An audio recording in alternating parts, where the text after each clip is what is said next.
Hello and welcome to the daily newspaper analysis. Today we shall be discussing the newspaper of the 21st of February. So coming to the first article, a deeper malady. Now the context here is that India is facing a problem of a banking businessman nexus.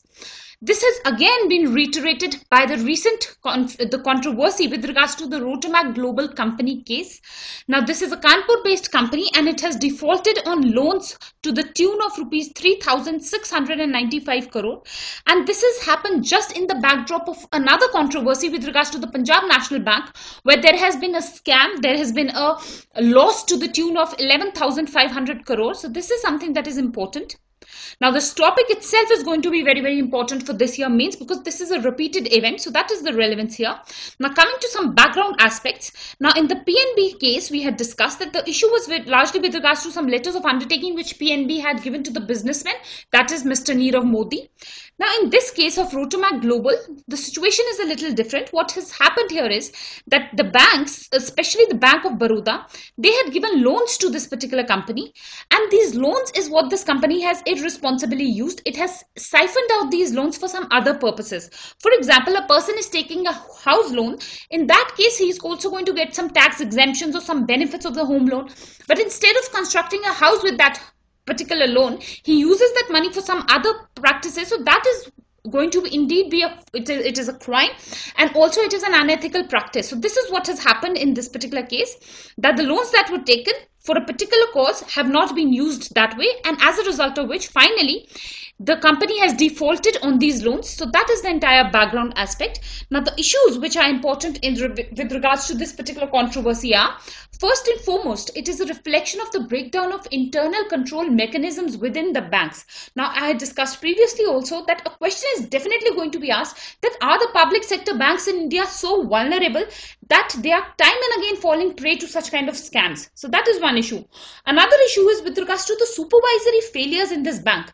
For example, even in the Punjab National Bank case, the scam was somehow festering for long.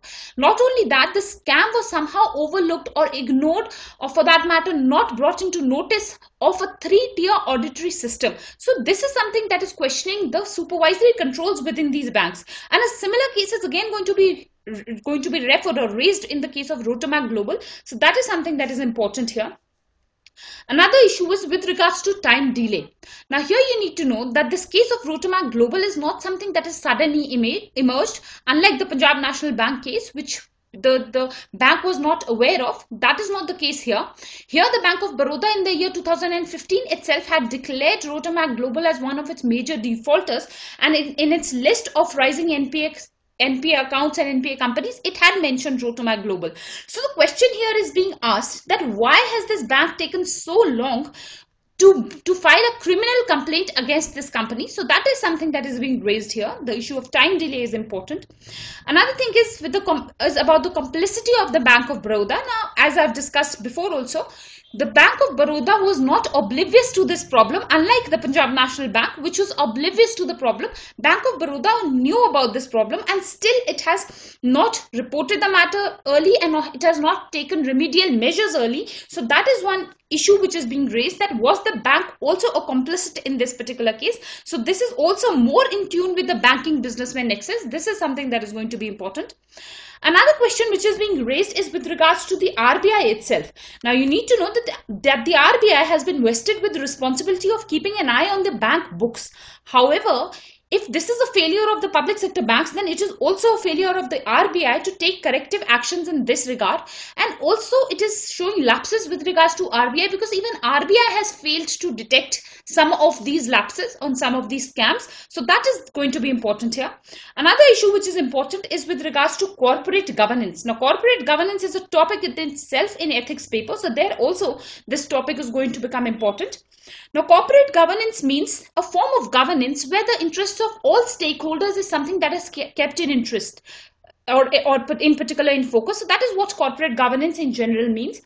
And corporate governance in public sector banks is definitely at a negative end. It is definitely suffering because the interest of the investors is something that has not been upheld in these banks. So that is indeed a major cause of concern. There is a need to infuse professionalism. There is a need to infuse transparency and accountability, which are the core characteristics of corporate governance. So this is something that has been advocated here. Another thing is that there are reforms which are indeed warranted.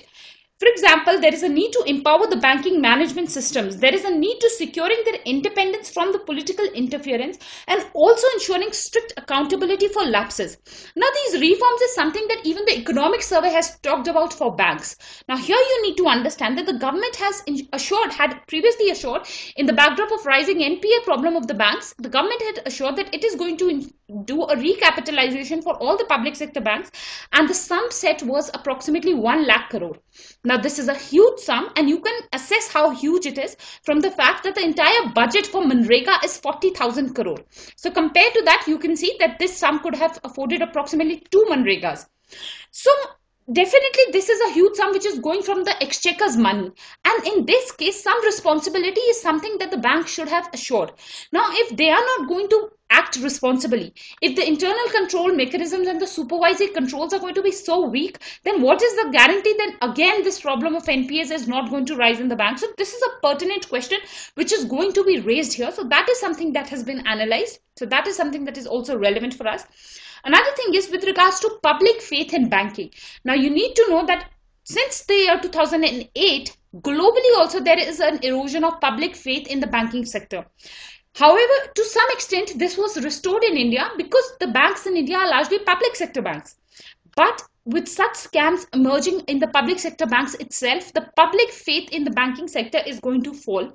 And public is going to look for some other avenues to invest their money. For example, they can choose to invest their money in land. They can choose to invest their money in gold, or for that matter in equity markets. And if that happens, then that is the final death knell of any economy, because the banking sector is at the base of the economy. So that is something that is going to get impacted, and that is something that needs to be maintained here. So this is one very, very important aspect, that public faith in banking sector needs to not only be restored, rather upheld. That is important here. Also, with regards to cryptocurrencies and bitcoins, you should know that the primary cause for rise of cryptocurrencies and rather their emergence also was the deterioration of public faith in the banking sector in the aftermath of the 2008 US financial crisis. So that is something that is important here. Another thing which the editorial has advocated is a collective action by the central government, by the RBI and the judiciary to bring the guilty to book. That is first thing that needs to be done, and some reform measures is what is required. Some restructuring of banking sector is indeed warranted so that this banking businessman nexus is broken. So that is the relevance here. Now, this topic, as I mentioned before also, is definitely going to be a very, very important topic for the 2018 means. So that is the relevance here. Coming to the next topic, the politics of artificial intelligence. Now, the context here is the rise of artificial intelligence vis-a-vis capitalism. That is the crux of this editorial. The context could also be that the humanoid robot Sophia is in India at present. So that is the context here. Now, coming to some background before we start the discussion. First and foremost, you need to know what is artificial intelligence. Now, artificial intelligence is a computer system which is able to perform tasks those tasks which normally would require human intelligence, such as visual perceptions, speech recognition, decision making, and translation between languages.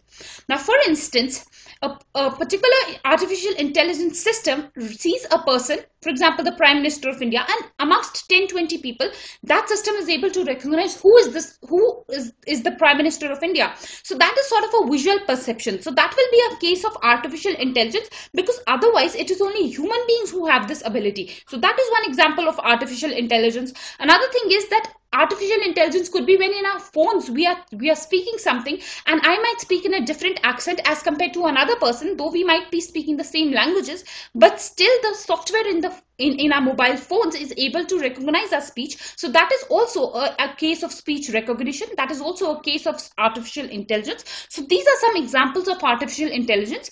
Now, coming to the issues which have been discussed in this particular editorial, the editorial is going to be important. This is a newer light on the issue of artificial intelligence. So that is the relevance also.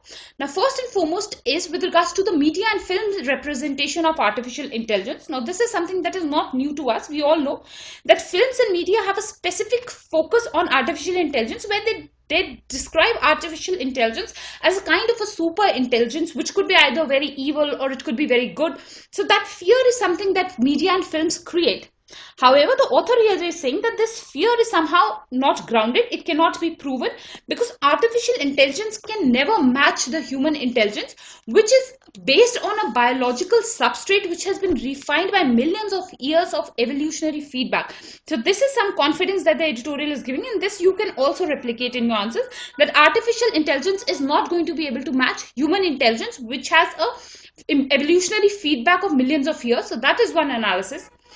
Now, if it is not this danger, then what is the real danger with vis-a-vis artificial intelligence?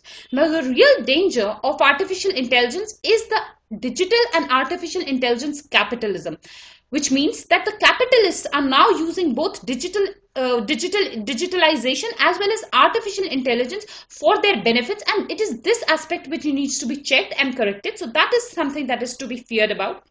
Now, this the author has reiterated from an analysis of the huge amount of investments which have been made with regards to artificial intelligence. Here the author says, the editorial talks about something called Big Five.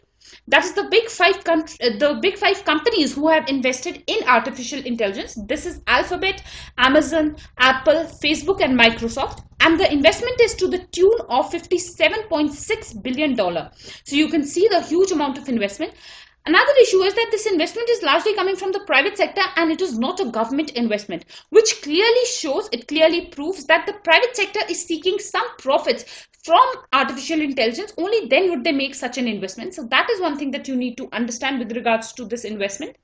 Now, it is in this context that we will make an analysis of the growth of capitalism in the world, especially in the aftermath of 1970s. So that is something that has been done in this editorial. Now, up till 1970s, the capitalists started facing a large number of losses. And so they revived the capitalism through a neoliberal form of capitalism.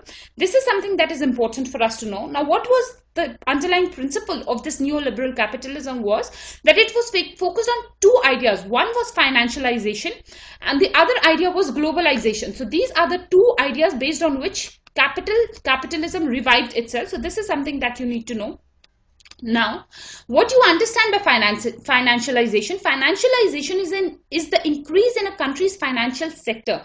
For example, if now the equity markets, the share markets are somehow expanded. This was not the scenario before 1990s in India. So this is what financialization is, that the financial markets in the country are going to expand. So this was one principle which happened in the aftermath of 1970. And also globalization is what happened.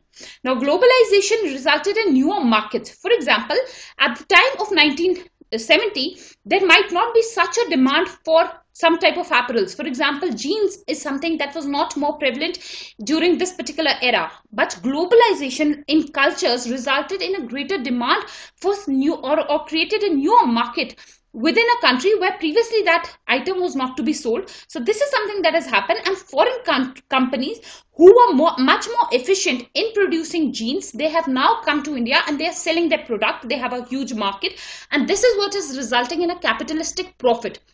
This has happened at the cost of the local markets. For example, there must be, like, khadi industry in India has been completely facing losses in the aftermath of rise of capitalism. So such kind of issues is what happened in the neoliberal capitalism era. So that is one analysis which is important here. Another thing is with regards to digitalized capitalism. Now, digitalized capitalism is what happened in the years after 1990.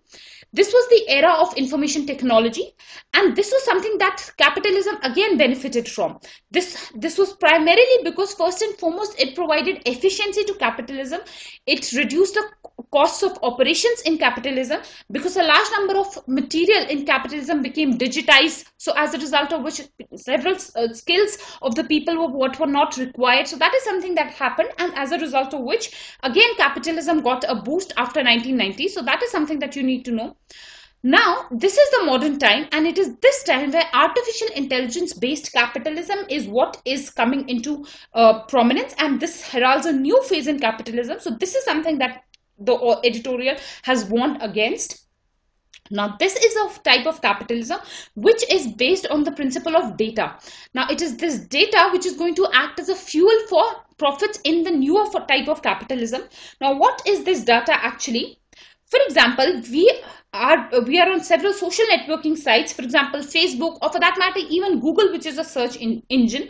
What happens is that a person is sharing a lot of his personal data, and this data is being used by Facebook and it is being used by Google to feed this data into some algorithms, and based on this algorithms, some patterns is what is being observed in the society, and based on these patterns and newer artificial intelligence solutions is what is being raised. Now this is going to get more clear because in the editorial an example has been given of the Uber cabs. Now what happened is that the Uber came to India, and Uber largely was a digital platform, and as a result of which a large number of people would use these facilities under the Uber. Now Uber has so much of data, or it has so much of an understanding of the transportation habits of a particular region, that it has now provided cheaper solution to areas where more transportation were required, or the routes that were more commonly being used by people, and this has disrupted the local transportation industry. So this is something that artificial intelligence does. It uses data to create newer solutions to people, and this is going to be the newer type of capitalism is what has been advocated in this editorial. So that is the understanding here. Next is the issue of digital monopolies. Now if data is the key here, then this data is somehow not available to all, and it is available to only few. For example, the data that is going to be available with Facebook or Google cannot be matched by other search engines. So this is going to largely create an environment of a monopoly. So this is something that is being feared or highlighted in this editorial. So that is important. Another thing which has been raised is with regards to compensation. Now, when the neoliberal capitalism came into prominence, then because of globalization, what also happened was that a number of capitalist companies, they went into those countries where labor reforms were weak or cheap labor was available. So what happened is that with reduction in the wages, they could earn more profits. So this is something that was the hallmark of capitalism in the aftermath of 1970s, and this was also a cause for rising inequality in the societies today. Now this is something that is going to happen again here, because here you need to understand that this data is something that is not being created by the platforms themselves. It is being called as a platform capitalism because these companies are only providing a platform, and the data is what is being generated by the participants themselves. For example, we are creating this data, so we are providing a service to Facebook as well as for Google to use this data for creating algorithms and using them better, or targeting the audience better, or getting more advertisements which are more targeted. So that is something that is important. So if it is we who are contributing to this data, then some degree of compensation is what is warranted for us as well. So that is what is the case that has been drawn in this editorial, that to avoid rising inequality or avoiding some degree of discrimination to the suppliers of this data, what is important is that some degree of compensation should be ensured. So that is one analysis here. Another thing which has been analyzed is with regards to a case for universal basic income. Now you need to understand here again that when this digitalization happened, or for that matter, greater amount of skill or greater mechanization is what happened in capitalism, then skill was something that was not needed. And as a result of which there were a huge number of job losses which happened in the manufacturing sector in particular, and this further resulted in rise of the service sector. So the losses of the manufacturing sector were rather compensated by the rise of the service sector. So this was something that happened in the traditional capitalist model. But in this present time, with artificial intelligence replacing the newer technology in capitalism, A large number of people are again fear to lose their jobs. And at present, there is no other avenue which is emerging to replace the jobs that these people have lost. So that is one case that has been drawn here, that in this backdrop, what is warranted is that every citizen should be entitled to a universal basic income. So this is something that is again going to be very, very important, that a universal basic income for security is what the capitalist model should now seek. So that is something that is vital here. Another thing is with regards to an equitable distribution of income. Now this again is important, not only because it is going to be a monopoly, not only because the large number of people are going to lose their jobs. So in this backdrop, it is important that some equitability is what is ensured. So that is something that has been analyzed in this editorial. Another thing is with regards to a case for public control over the data. Now, if it is the public that is generating this data, then some public control upon the mining of this data or the use of this data is what is required. And if that is there, only then can equal distribution be ensured, and only then can compensation be ensured. So that is one case which has been made. Now, you can even relate this to the Aadhaar issue, because Aadhaar is also an example of creating a large amount of database. It is a big data which is going to be created vis-a-vis the citizens. So it is the citizens who shall have a control on Aadhaar. Only then can Aadhaar project be justified. And if citizens have no control, then in that case, this should not be justified. So that is the linking that you can do in this particular issue. Indeed, artificial intelligence is going to be important, and the role of artificial intelligence in capitalism is something that you can find ample opportunity to reproduce. You can also use this idea in your essay. So that is the relevance of this particular editorial. Now coming to the next article, for cleaner, fairer elections. Now again, this topic is going to be very, very important this year. Now, context is with regards to slew of electoral reforms that have been introduced by the Supreme Court. Recently, Supreme Court in our judgment has said that in the disclosure norms, now besides the fact that assets have to be disclosed by those who are seeking to fight an election, not only that, they will also have to disclose about the sources of those assets, not only their own assets, but also their spouse's assets and also their dependents' assets. So this is the recent reform which has been introduced by the Supreme Court. So it is in that context that this particular editorial has been written, but it focuses on some larger issue, and the larger issue is of funding of political parties. So that is a very, very important topic. So that is the context here. Now coming to some background. Now for a deeper delving into this particular topic, we have discussed it in the 29th of January discussion. So if those of you who are interested in going a little more into detail, so you can go and see this video. But in brief, we shall be discussing it here also. So coming to the background, the first issue is with regards to opacity. Now, the funding of political parties is one of the most opaque. Even the Administrative Democratic Reform Association for Democratic Reforms, had mentioned that approximately 70% of the funding to political parties is discrete. So this is one major cause of concern with regards to the political parties. Another thing is that to counter this issue, the budget of 2017 had brought some reforms. For example, the first reform was that for any cash donations to be made to political parties, the limit of anonymous cash donations has been reduced from 20,000 rupees to now 2,000 rupees. That is something that you need to know, which means that if previously I wanted to make a cash donation to a particular party, then if that donation was less than 20,000 rupees, then in that case my anonymity could be maintained. I will not have to divulge my name. However, if this donation is made above 20,000 rupees, then the anonymity clause is not maintained. A divulging of the identity is what is done, and also this is reported to the Election Commission of India. Now this amount has been reduced to 2,000 rupees. This is largely in line with making the entire economy cashless. So that was the entire intent here.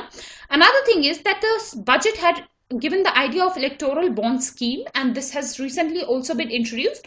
Under this electoral bond scheme, electoral bonds will be available at the banks, and a person who wants to make a donation to a particular political party will have to go and buy these electoral bonds and then give these electoral bonds to the party office, which can avail these bonds and can get a credit in their account. So that is what electoral bonds are about. But there is also severe criticism against this scheme, because in this case also a divulging of identity is something that is not required. Even the bond will not bear the name of the person who is purchasing that bond. So that is something something that you need to know, that this is again not going to ensure greater transparency. So that is one analysis which is important here. Another analysis which is vital here is with regards to the Finance Bill of 2017. Now this was a bill that was introduced in the Parliament, and it had brought two clauses. The first clause was that initially there was a limit of 7.5%, which was the maximum limit which a private corporation could contribute to a political party. Now this limit has been done away with. Now there is no limit to contributing. So this is this was a negative step which the Parliament has taken. It was severely criticized. So this was one analysis. Another thing is that previously, whenever a private corporate house is contributing to a political party, then that sum was to be maintained in the balance sheet of that corporate house. But this clause has again been done away with. So now if a private company wants to make any contribution to a political party, it can do so secretly, and it will nowhere in its balance sheets mention that which party it has made a contribution to and what is the sum. So this is something that is an issue. This bill is a very controversial one vis-a-vis the political party funding. This is something that you need to know. Also, with regards to Foreign Contribution Regulation Act of 2010, there has been an amendment. Previously, foreign companies were not allowed to contribute to political parties. Now this has also been amended, and now it is allowed that foreign companies can contribute to political parties. So this is something that you needed to know in the background aspect. Now coming to the issues which have been discussed in this editorial, the first issue is with regards to a fox guarding the hen house. Now I have mentioned this as such because you can replicate this particular metaphor as such. This is a very good statement. Now, what does this mean is that asking the parliamentarians to bring about electoral reforms is akin to asking a fox to guard the hen house. That means it is not possible for them. Time and again, we have seen that the electoral reforms is something that is coming from the Supreme Court. Whether it was the electoral reforms with regards to disclosure norms, or it is electoral reforms with regards to nota, or for removing the laws under the Representation of People's Act, which protected convicted lawmakers. So all of those reforms is something that has come from the Supreme Court, and none of them are coming from the Parliament. Now the editorial discusses that despite the fact that political parties might have various ideological differences, and they even might go into shaming each other, but on issues of electoral reform, somehow the entire political parties get united and they ensure that no reform is what is brought about. So that is one case which has been drawn. For example, even this Finance Bill of 2017, you can clearly see that how the protective norms is something that have been diluted, and this has been passed by the Parliament. So indeed this is a cause of concern. So that is one analysis. Another thing is with regards to a candidate versus political party. Now, whatever have been the electoral reforms by the Supreme Court, they are largely focused on the candidate. For example, the nota, or for that matter, the disclosure norms, they are largely candidate oriented. And even the Supreme Court has not taken steps in reforming the political party. So this is a cause of concern because the Parliament is not going to do it and the Supreme Court is not doing it. So major reforms in this sector is what is not happening. So that is the analysis which has been given. Another thing is with regards to the 2002 Supreme Court judgment. Now, it was in this particular judgment that the Supreme Court had laid the norms for disclosure, and new nomination papers was what the idea for new nomination papers was what was given by the Supreme Court. Under these disclosure norms, disclosures were to be made vis-a-vis the educational qualification, family background, so these are criminal cases and the assets. So all of these norms were laid down in the year 2002, but they have not been able to eliminate criminalization in politics, or rather the malpractices in the electoral system of India. So that is something that has been analyzed here, that after many years of this judgment also, the purpose is what has not been solved, and this is primarily because they have been candidate oriented and not political party oriented. So that is one important analysis. Another thing is about the right to know of the citizen. Now here you need to know that the right to know about the candidate for which a voter is voting is somehow that is linked to the fundamental right to expression. So that is the importance of this right. Now, if in this case a person who is voting does not know from where the funding to the political party is coming, then this impacts the right to know of the citizen. So this is something that is important here. So I'll explain it with an example. Now, for example, a person A wants to fight election in a particular region, and this is a region where mining is what is prevalent, and there is a mining company which is funding Mr. A in the election process. Not only that, the Mr. A is also fighting for some tribal rights in this particular region. Now, it might happen that the interests of the mining company and tribals are antagonistic to each other, and as a result of which, to protect the tribal rights, the tribals might consider Mr. A as an opportune candidate or the appropriate candidate to stand for their rights. So it is important that before these tribals vote for Mr. A, they should know that Mr. A has been funded by this particular mining company. This transparency should be there. If this transparency is not going to be there, then the tribals will not be able to make a fair judgment. So this is how it is impacting the right to know of the citizens. So this is what is important for you to understand. Another issue is with regards to party funding itself. Now here you need to understand that the party funding is largely very opaque. This is opaque from three perspectives. You need to understand this. First is the Election Commission of India. Now the Election Commission of India can only have only those fundings is what is going to be reported to the Election Commission of India, which are going to be now in the present time, which are going to be cash fundings more than 2,000 rupees. And electoral bond scheme is also not under the purview of Election Commission of India. So definitely it is a large sum which is already not coming under the purview of Election Commission of India, as this report had also mentioned that only 30% of the funding is what is being scanned. So here the purpose is defeated. Another issue is with regards to income tax. Now here you need to know that all political parties in India are given a waiver from paying income tax to the government. However, even if they are not paying income tax, they have to file income tax returns. And it is from these returns also that something can be deduced as to what was the expenditure of these political parties, who has funded these political parties. So it was in this line that it was demanded by citizens that the ITR filing of these political parties be made available through RTI. So all political parties again got together at that point of time, and they said that the political parties will not come under the ambit of RTI. So all these provisions is something that is defeating the purpose of transparency and accountability of funding of political parties. So that is something that has been highlighted in the editorial. Another thing that is important is with regards to political parties controlling candidates. Now, political parties in their defense, they have been saying that it is not important for political parties to show their fundings because it is not the political parties who are funding the candidates. So that is some hypocrisy on the part of the political parties, because it cannot happen that candidates are fighting elections without the political parties. Even if the candidates are to show their assets, they are taking these funds from the political parties to carry out the daily requirements at the time of election. So at this point of time, definitely political parties have a contribution. So they cannot be separated is what is being said in this particular editorial. Another thing which is very important here is with regards to the anti-defection law. You need to know that under the anti-defection law, the norms are very stringent and candidates are very much responsible to the political parties. So even in that case, to ensure, to now say that political parties and candidates are separate is somehow not going to be acceptable. So that is what the editorial has discussed. This is something that is vital. Another thing is that this particular issue of corporate lobbies and political party funding is the well of corruption for entire nation, and it is a major cause of concern. So that is one issue which has been raised, and this needs to be eliminated. So that is one analysis.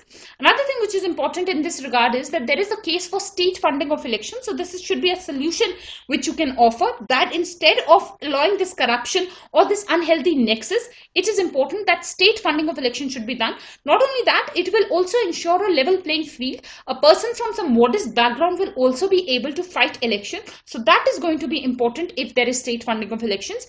Indeed, the topic of electoral reforms is going to be very important for the 2018 means, primarily because the year 2019 is an election year. So from that perspective also, this becomes vital. So that is the relevance. Now coming to the next article, India remains in best position to help us. Now this is an interview by former Maldives president. So the interview is largely having some personal opinions. So there are a few things which are important for us. The first idea is with regards to a gun-boat diplomacy, which the president here has mooted, former president has mooted. He had said that India should go in for a gun-boat diplomacy. What does this mean is that India should send guns to Maldives and also some boats to Maldives to restore the political or the constitutional crisis which Maldives is facing. So this is a key word which probably you can use. India has refused to do this in Maldives. So that is one important analysis. Another issue with regards to Maldives is the rising Islamic State and radicalism in the country. Now here, the former Prime Minister has brought about some data where he has said that Maldives has sent most number of people per capita than any other country in the world into the Islamic State. So if there is a constitutional crisis and if there is a political crisis in Maldives, then this is going to be a breeding ground for rise of radicalism and Islamic State. And indeed, this is something that is not going to be welcome for India. So that that is one idea that can be extracted from the interview. Another thing which is important is with regards to China. Now, what has been highlighted here is that there is a problem of land grab in Maldives, and China is largely being accused of grabbing large lands in Maldives. Not only that, it is being accused of using new colonial arsenals in the form of irregular foreign investments.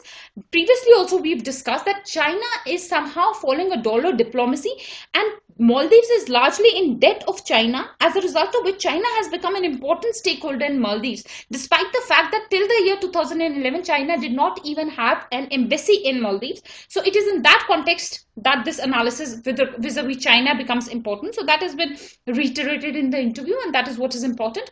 Another thing which is important is that India is more trusted as compared to China. Now, it is true that India cannot make the investments which China is making, or the dollar diplomacy which China is following, but India is more trusted by the smaller nations as compared to China, and it is this leverage which India should take, and India should, on this context, develop better partnership with its smaller neighbors. So that is what has been analyzed. So that is also the relevance of this particular editorial. Now, coming to the next article.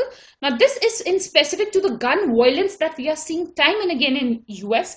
Now, this does not assume much importance for us, because this is a political issue in US itself, but somewhere, some places is where you can use this idea.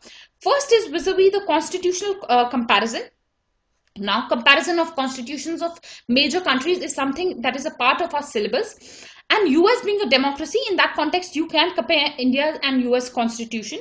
Now, it is often criticized that India's constitution was a weak constitution because it allowed a lot of amendments. Now, you need to know that in the US, these gun laws are something that cannot be changed, because for any amendment to be made, a referendum is what is required in US. So, to get an amendment passed is a very difficult job in US. Now, this is something that you can appreciate as the foresightedness of our constitutional forefathers, or our constitutional makers, that they had envisaged that at times it is easy to ensure that the norms are somehow weak, and that is something, the norms of amendment are somehow easy. So that is something that was an opportunity that the Indian constitution provides, but this is not something that the US constitution provides. So this is one analysis where you could give this as an example. Another relevant example is with regards to ethics and law. Now, there is a difference between ethics and law. Both ethics and what is legal might not always be ethical, and what is always ethical might not always be a part of law. So that is something that is important. For example, in US, it is legal to have a gun, but is it ethical to have a gun? Definitely it is not ethical, because it is a threat to the lives of an individual, and for ethics, the life of a human being is the supreme value. So that is something that you can use, in particular in your essay, in your ethics paper, if you have to draw an analogy between law as well as ethics. So that is one relevance here. Another issue where this becomes important is with regards to the flaws of capitalism. Now, here you need to understand that these laws are not being amended primarily because of the capitalistic lobby in US, which is very powerful. The gun lobby is very powerful, and it is funding the political parties. It is funding the Congress in US, and as a result of which it is becoming very difficult to amend the law. So that is the relevance of this particular issue for us in UPSC. So that's the relevance here. Now, based on today's discussion, please try and attempt these questions within a word limit of 150 words. So that's all for today's discussion. I thank you all for watching, and I hope to see you tomorrow.